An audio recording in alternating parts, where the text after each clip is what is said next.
Ogbueshi. Uncle Ogbueshi. Ababano. Ogenenu. Yes.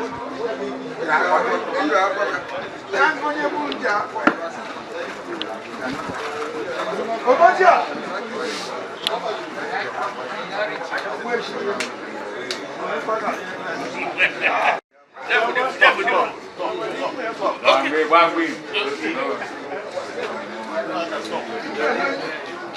Ogbueshi. Ogbueshi. Agbanu, ogenenu, akpami igwenu.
Morgan, you once, but there were not 30 years, Cathy, Mrs. Rowland.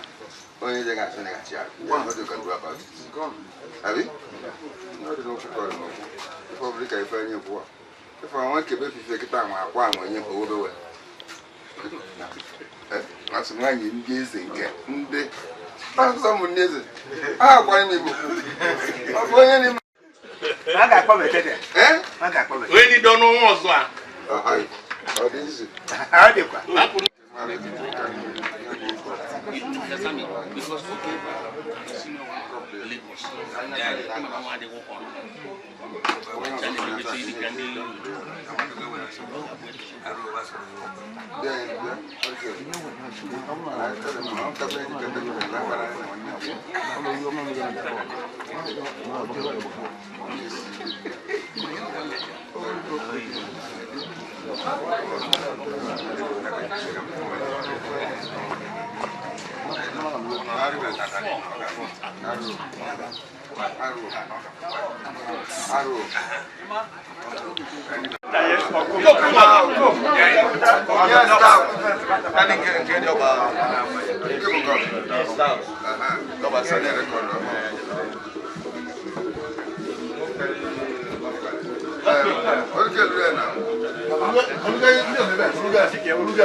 and I got my GC there. Hold this thing for me. We'll take it.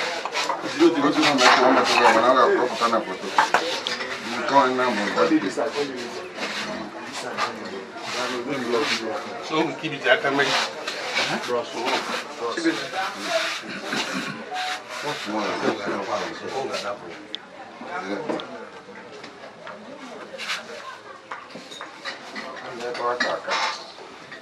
You do this game, maybe. No. I answer like a cool. They're trying of what you to align. Can you to add it?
No, ma take your mother to I'm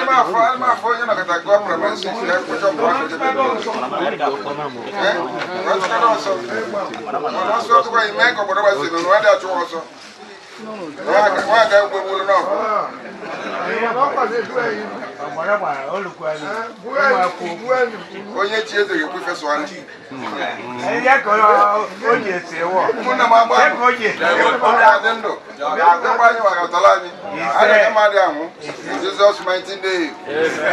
Can't you shout amen? Amen. Amen.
Watch your hand, though. Careful with your hand.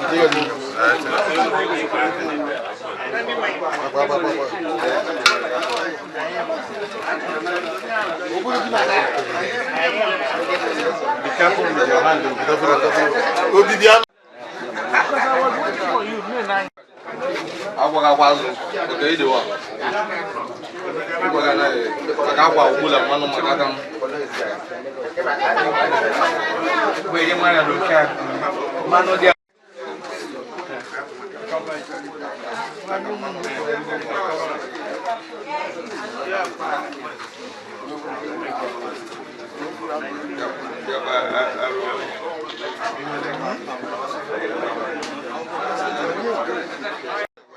Fuck it.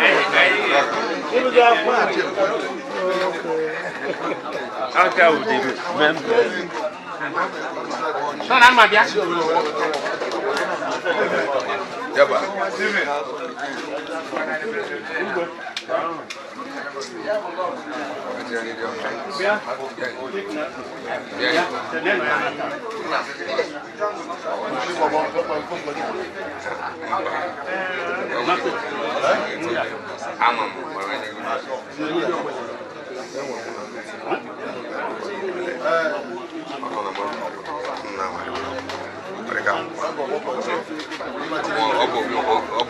I will get madam. You will get Yes.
You are doing the prayers for him. Not him praying for himself.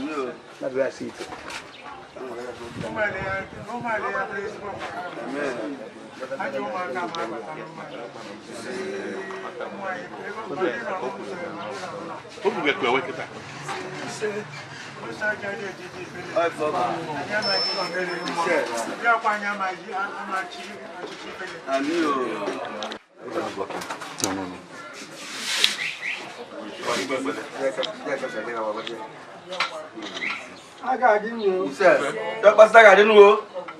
You are distracting the federal party against deputy people. What police are you having right to talk?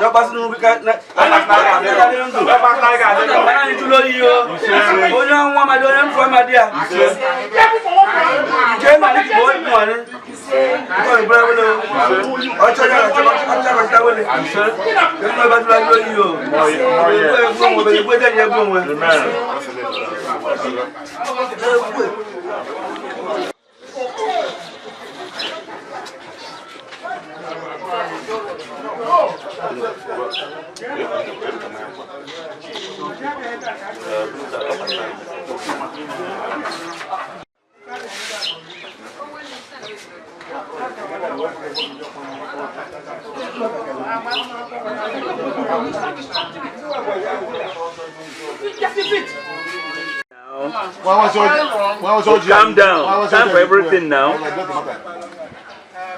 I want to know. What can you do for somebody?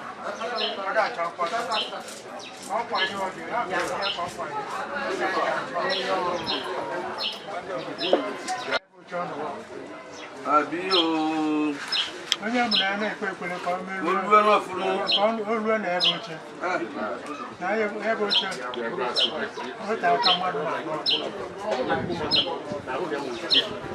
onye Chukwu chiri eze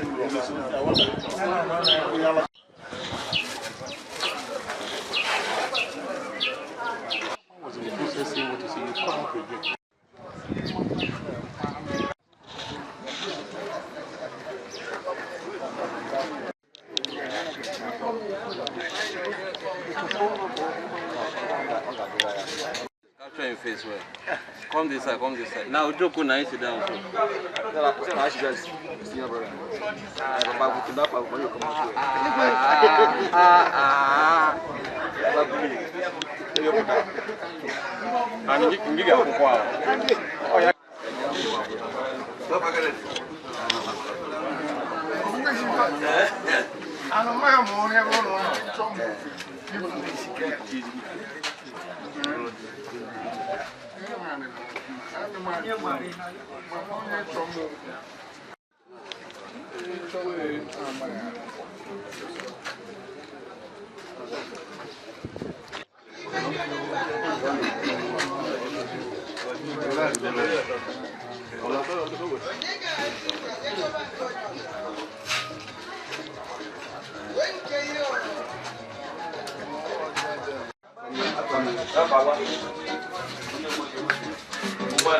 Hello, ya what's the deal? Back in with.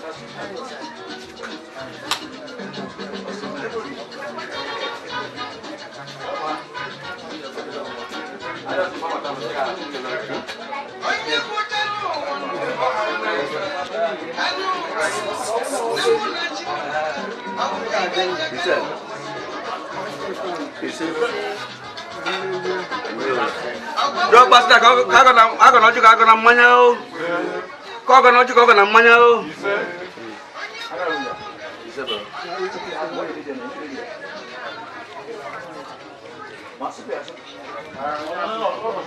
Bia, mbuka.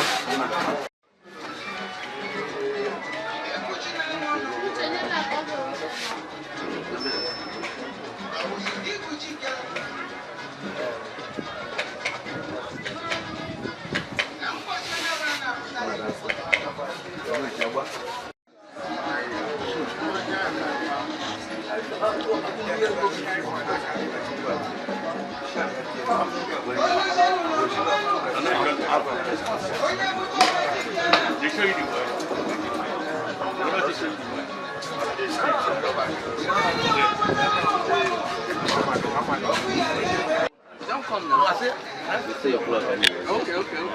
I can sing with you all. 10, one of the 30.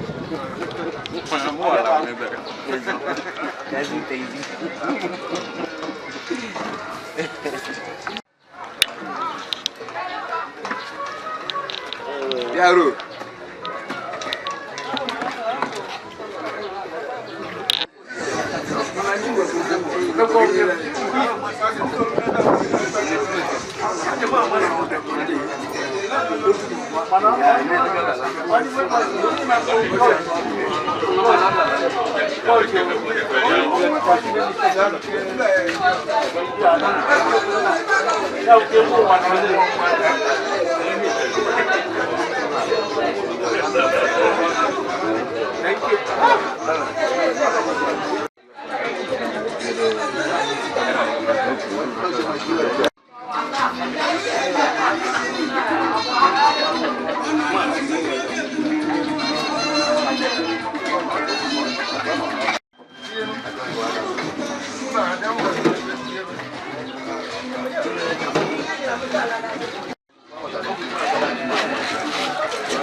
No?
Thank you.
Ogbueshi na.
That's my idea. Send that in the video. Send that in the video.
No, I just check and I'm in the somewhere.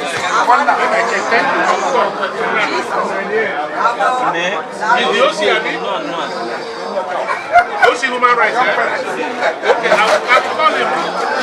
I will call him.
Good.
onye ga-abụ ka ọ ga-abụ n'ụwa ife onye ga-abụ ka ọ ga-abụ lele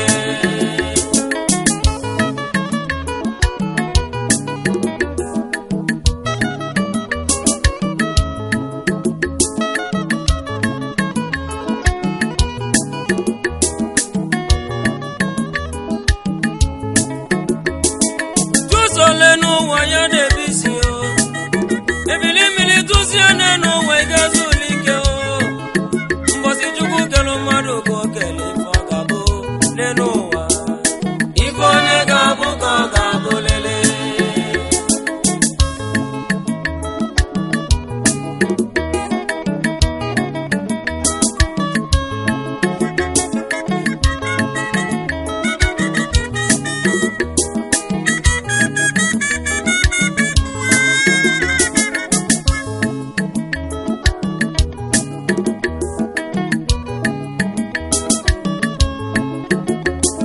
eze fọdụ ofu n'ụwa n'oge eliji o okilikili ka na-agba ụkwụ ose n'ụwa o akala njibi ụwa na mmadụ apụrụ eficha n'ụwa ife onye ga-abụ ka ọ ga-abụ lele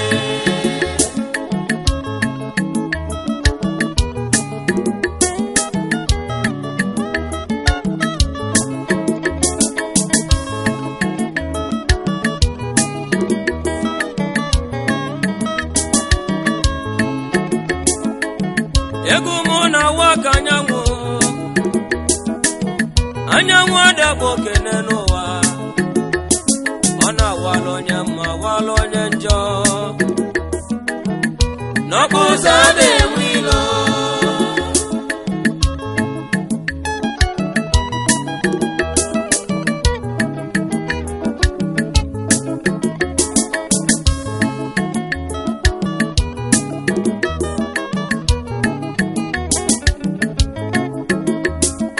Chukwu kele ya kele m n'ụwa nwanne m ikesi n'ogwe isi ogwe gbajie o emezie gị etu ọ ga-adịkwa gị mma o ọchụwa ọkụkụ ya nwara ebe jijile ji na-efefu n'ụwa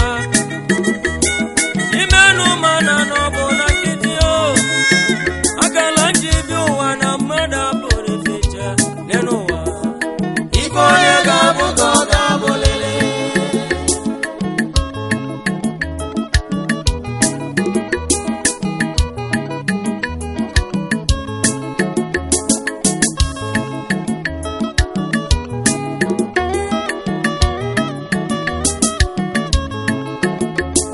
uche nwugbo mani ga-adịlị m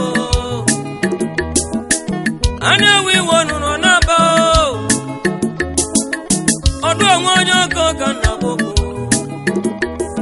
odeakwụkwọ nwanne m n'ịgadị first executive chairman n'Oshimiri South agbalụsịa ngene kụrụ ngene lo Oshimiri South political leader n'ịgadịlị m na onye a na-ekwu nwere ife ọ na-eme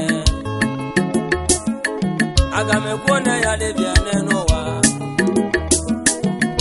Uchenna Nwugoma onye ọma Uchenna Nwugoma onye ọma Alonso Odo nwanne m bụ onye ọma political leader gị bịakana onye ọma odeakwụkwọ na ị ga-adịrị m onye ọma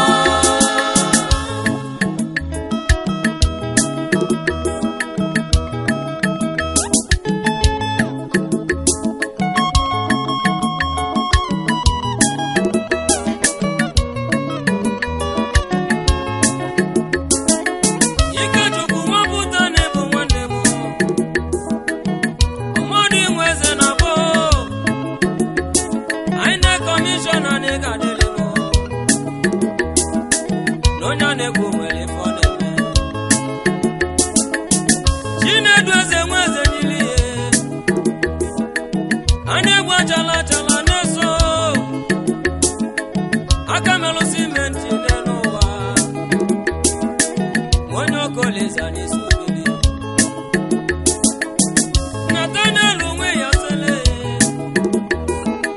Jagumala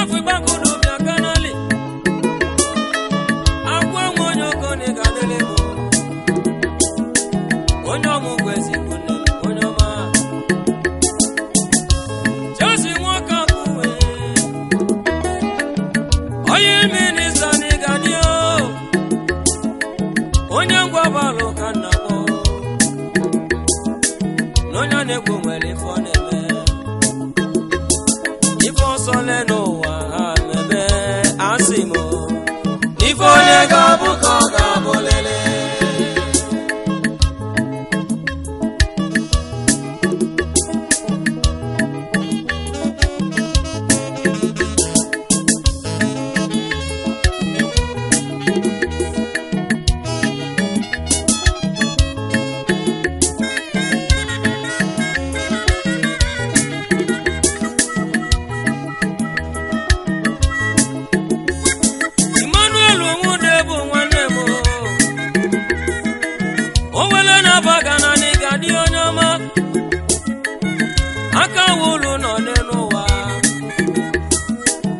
anekwu nke mere emekwa ọzọ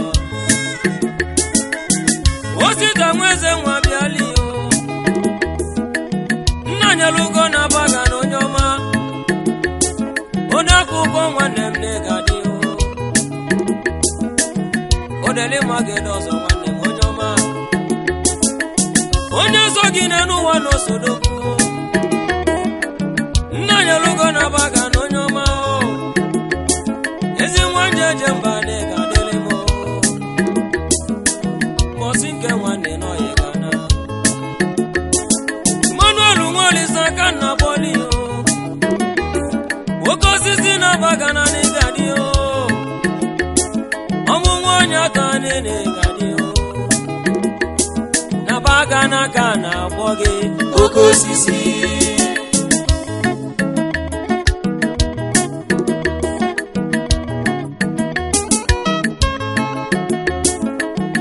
ego mana boni chando n'ụwa n'obe onye biko na wachio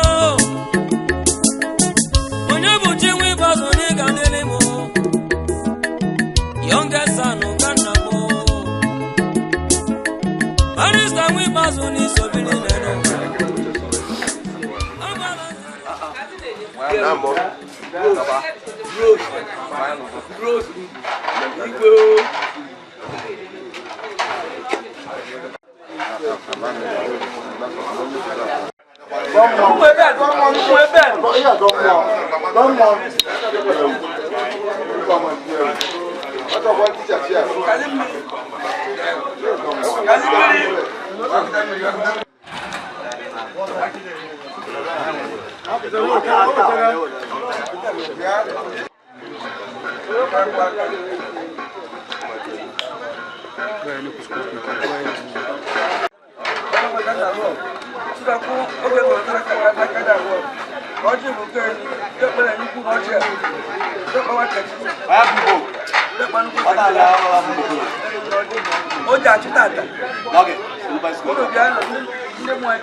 Chimbana, Ganu, Ogbueshi, Natus, not one, Ganu, Ogbueshi, Ganu, Akamarua,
Don't worry. Okay, what happens to you? You have a cigar, Paul?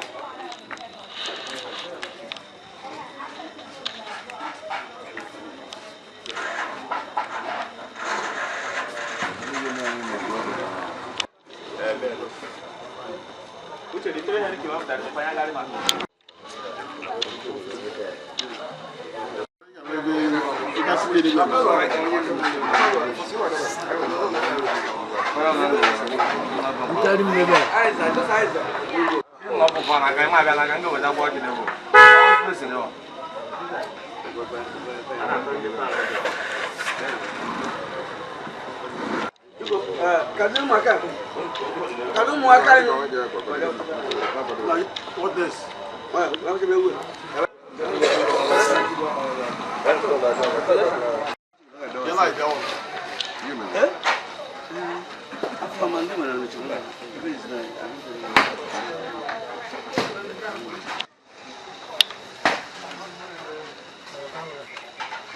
They will look you up. Yeah. Quel que eu leva o bolinho de daí.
Mama go go na go dia dia.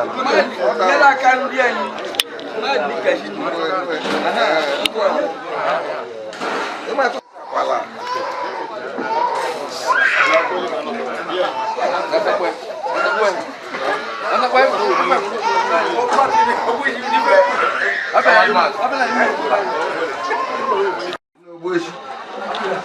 Ogbueshi.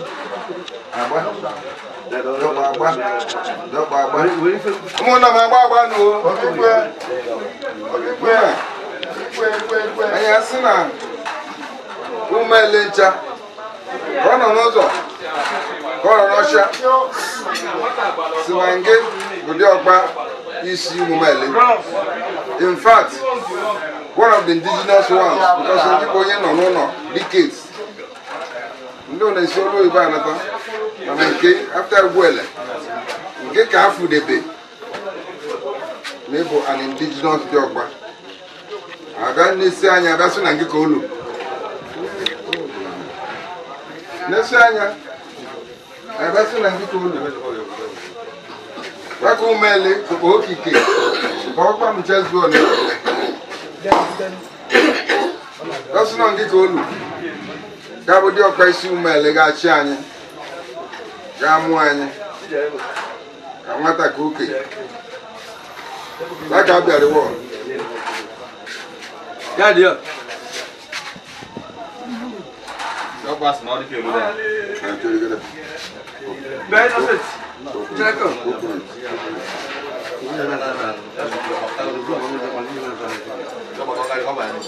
Nwa bịa anyị dị ọ. Anyị si na nkịta olu. Nwa bịa anyị gụọ. Si na nkịta olu. DIOKPA si mba unu gari ọfụma, unu gari ya mkpa. Amapa. Charu nebenu. Kani kuchizo. Onye ọbụla nọ m nso. Ono bole feke. Na chekwa akwado ka kan. Oni ma uchizi. Na kwere kan ife. Ama me ko na. Na ụkwụ lo me lo nja ga yo. Ai ko kwa manya se ga kwụ. Wa kwa ba mu ba shot na ọ bụ ke ko olu. DIOKPA si yebo sọ ya ka olu. Não,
Ogbueshi akwụkwọ ife n'elu ụwa onwekwe ndị Igbo ogbe nọ n'eluigwe na-akwụkwọ etu ya bụ ndị so Chukwu emebele n'ụzọ ụtụtụ n'eluigwe achọbaga nke si ga-aba uwe m wasị m mba m wepụ anya Ogbueshi mmeri enweghị oji na n'isi oche ọ bụla onye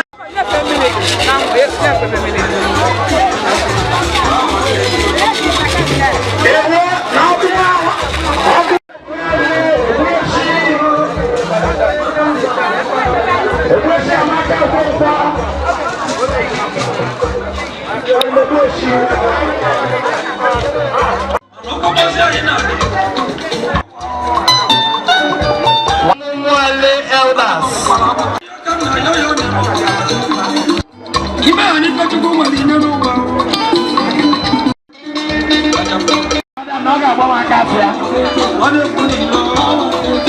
Na me kwa hama kazi ya ubi ya sonya. Keneni maskedi.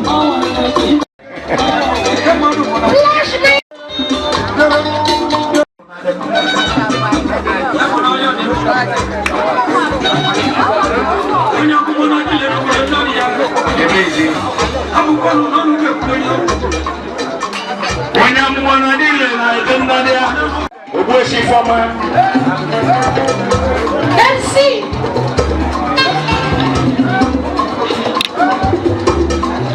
Your Lord. Push your cap, I see you.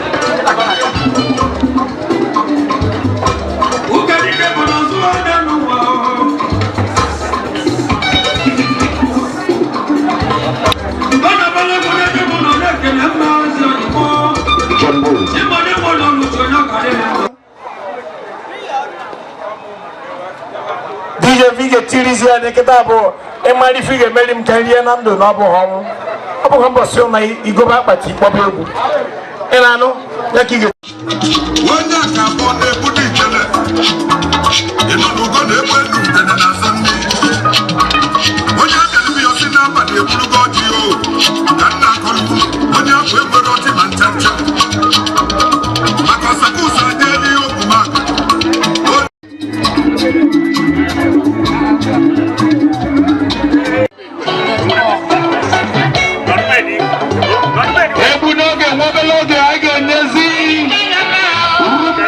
our cultural groups. I was in the Obudu see Chichu. Oyetia, Ibetia, Manda Chope, Mandi Uo, Brazil cultural group. So Bikono, DJ, Etienne, Nene, Mamuno Diapa, Joseph Picari Diapa, Yanomwa.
Engineer Henry White one of them because of her talking about I didn't show you how to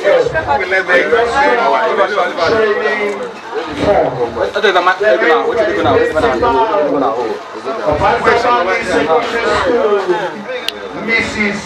Achebom, she's here with us today to indeed join us.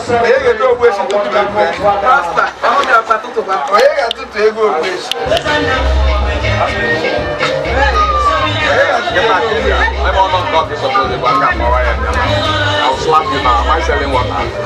You will not tell them to give you water. I mean, now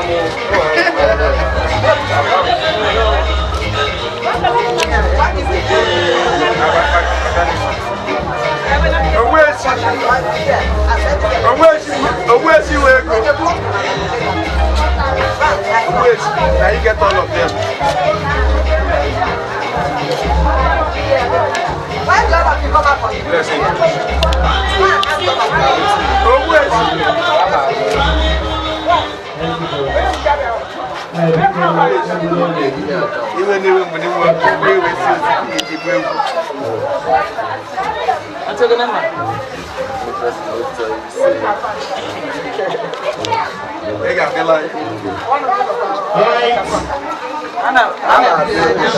People, all them are in a true Muslim talk. I go to talk my car.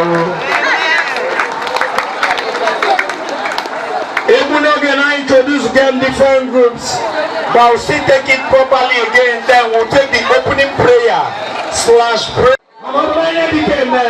People don't like it. Orgy, proper orgy, who live here, Paniki. UMUMALE, because then already ready. Introduction of guests by MC, and that's what I want to do now. Permit me again if those hands are not busy. Let's jam our hands together for us. Because Kijoga has here. Obodogbugwu bata n'efo ụmụada gigi game kwali bu imege naba n'efo efe naba mare ne nwoga pa nwo. No na sometimes na say kako ụmụada gwu ọfụsa kwa kwa si emekwa. Maka na emekwa ka ndị enu ani si eme. Iminia ụmụada gwu ọfụsa. Wari igwe ga si a nwunye keke ọ ga-adịlị mmasị nne m na-asa. Biko ka akwụkwọ n'ụlọ aka ọzọ. Ewe nne m esi ka ịgba m aka tụya 300 ife na-ezu. Mana ọ ga-ezu ugbu akwa n'aka.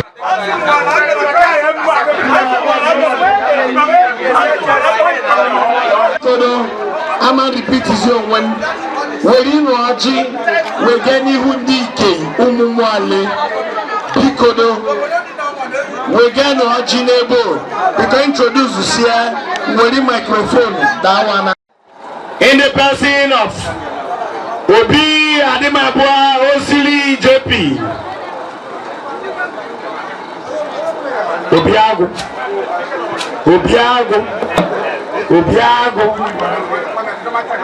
Nadinje mano Obiasaba. No anadem. Abashine Osili Obiasaba.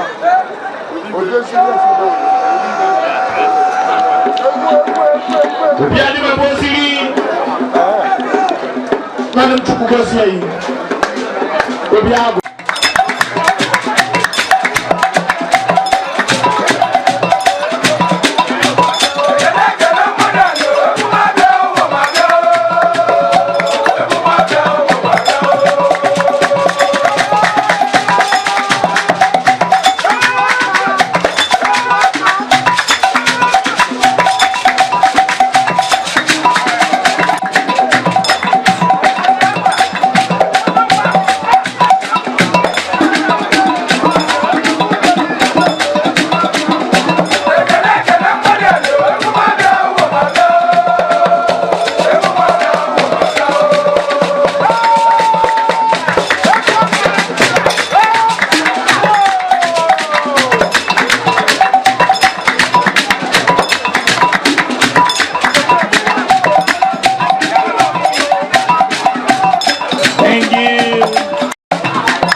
Mungi can Kirisi, a balo.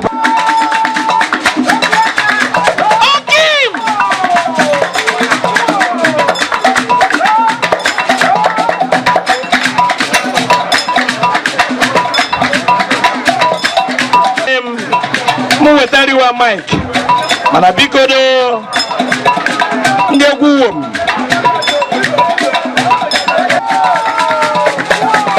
Special welcoming the arrival of our co-foundation, Charles Ashize Obodogwugwu Foundation. Ashize Properties, the boss, my leader.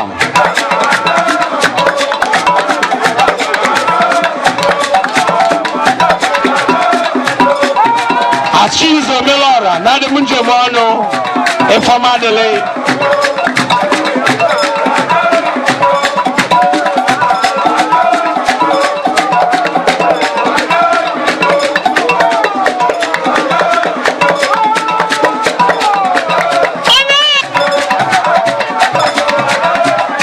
Ogbueshi Miliawo Hojine, Kadino.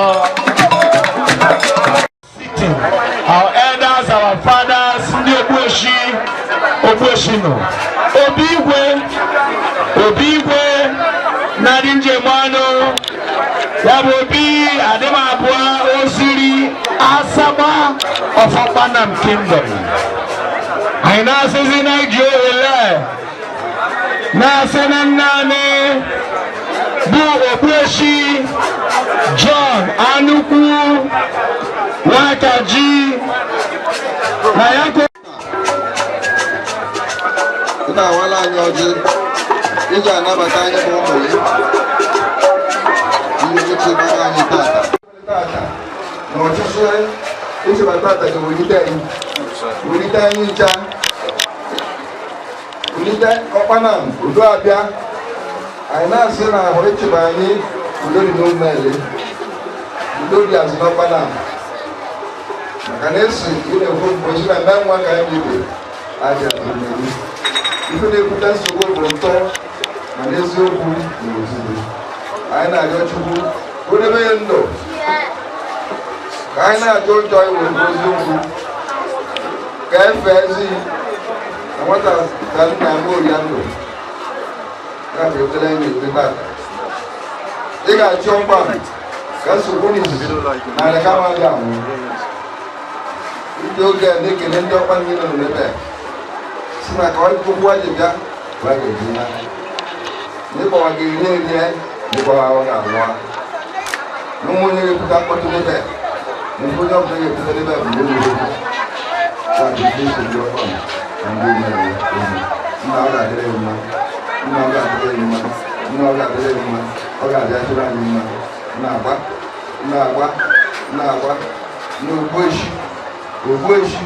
Ogbueshi bravo.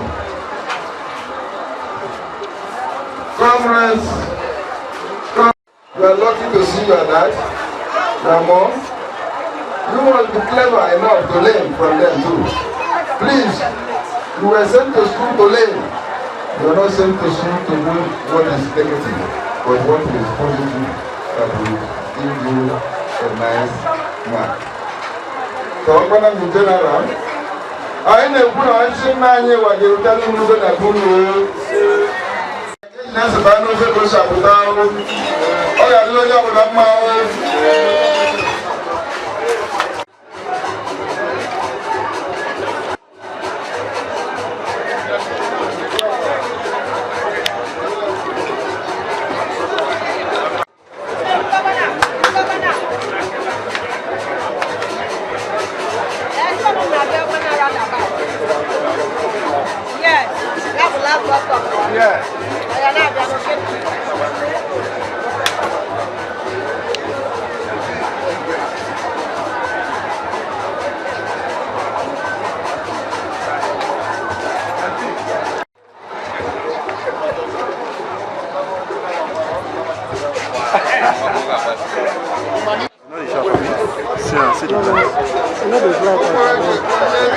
Then we are needed.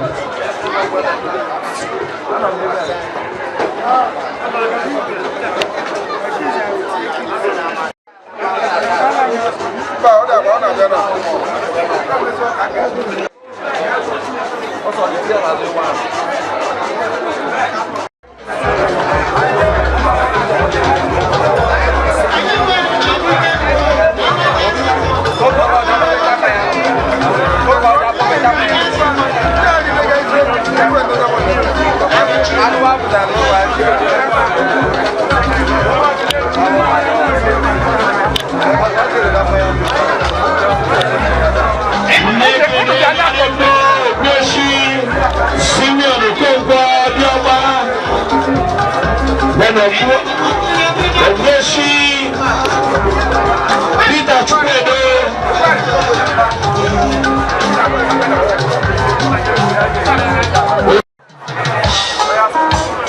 thank you very much. Thank you, Mr. DJ. All right, Picodo. Baba, Odigbo, Unalabano. The dancing group, Nwanu. The UMUMALE, Nwanu.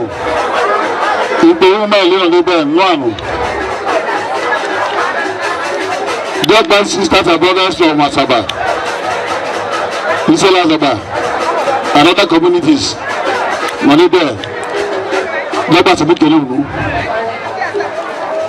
Today is a special day in the lives of Ogbueshi family and UMUMALE.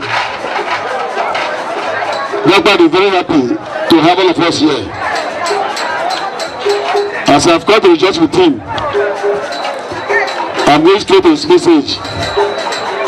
That the way I've come to rejoice with him, that God will rejoice with you. The grace God has given to him to be the DIOKPA of UMUMALE, such grace will fall on you in Jesus' name. Like we all know, DIOKPA is a very peaceful man. As you know, as you have come here to rejoice, dance, eat and drink with him, now you should please try as much as possible not to quarrel, not to fight. The only thing he wants to hear, maybe they are sharing food or drink and nothing gets to you, you just beckon on him through me, he will be served. So I'll be very happy.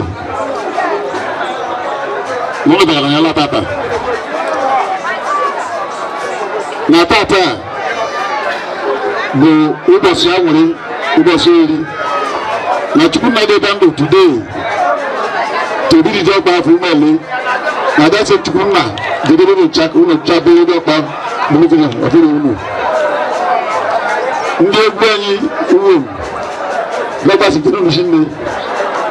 It's not last Saturday. No, more than a banana. Tata, Oba Bantu, or some of them in the table as well as I don't know. No, Gadi. Who will just go zoom? I did people live there with them. Now I saw when you find the bomb. Can you be there? The better is you. Organizers, whatever you do. Now I didn't mind. The way conference meeting was in a year. Other loud. And I got one diaspora. Going up now. My social date. Now the way a conference meeting. Only we have now. Not going up now. Only idea. Only way. He will tell. For the development of UMUMALE. For one opportunity. So I remember, now I didn't mind. Get out of it. Or you were. Now I ran ahead. Can you talk about that system? Back. Almost step it up. Almost Christmas. Every time, so I will choose where. You go now that bus conference. Monday Lagos, Monday London, Monday America. I am not a family. Thank you for your man. Let me use Marangetiese na kwenye mwegewe. Chairman Mwale biko ebise kuke banya ikiga directem. Ebise kuke banya ikiga directem. Biko ndiye change yogo. Bring forth the UM Dancing Cultural Group. Permit me to recognize officially the chairman of OBODOGWUGWU Youth in general, in the person of Comrade Ogbueshi Chigozia Alan Chike Properties, chairman of OBODOGWUGWU Youth in general, 7-star general, I see you.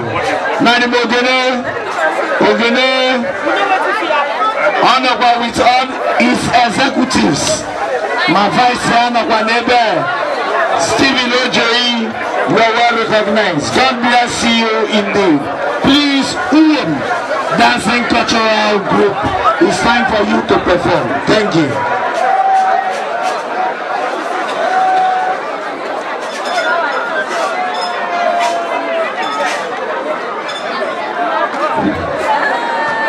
New one, because so 10 to 15 minutes.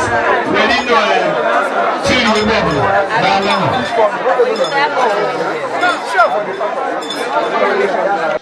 see you.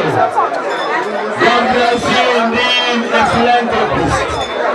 The benevolent man to the core, the song of the soul. As president of the Marine,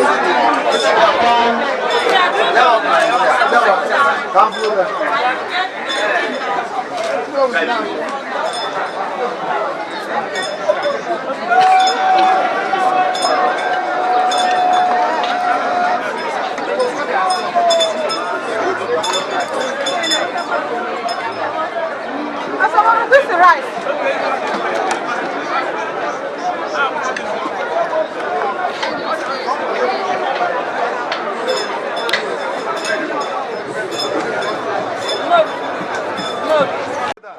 Ego adebu.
pụta ọya o family Anukwu unu ka unu tisizia DJ ewele ọgbọ unu na-etisi ya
Ikọba pati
Bless you.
esi ya Igbo owenya then obino wendi wari gift unonyewa unonyesia diokpa anyabaza dance. Oh yeah.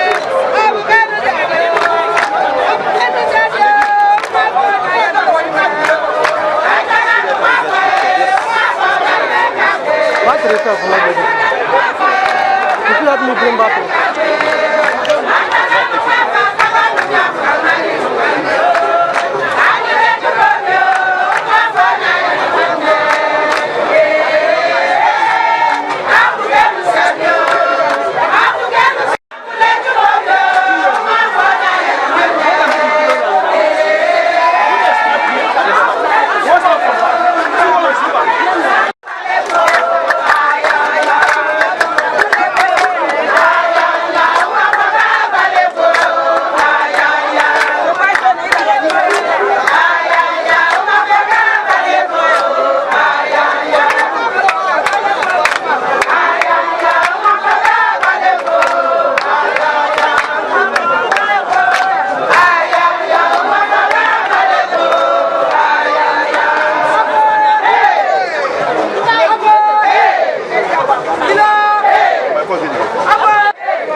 Thank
you.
ashu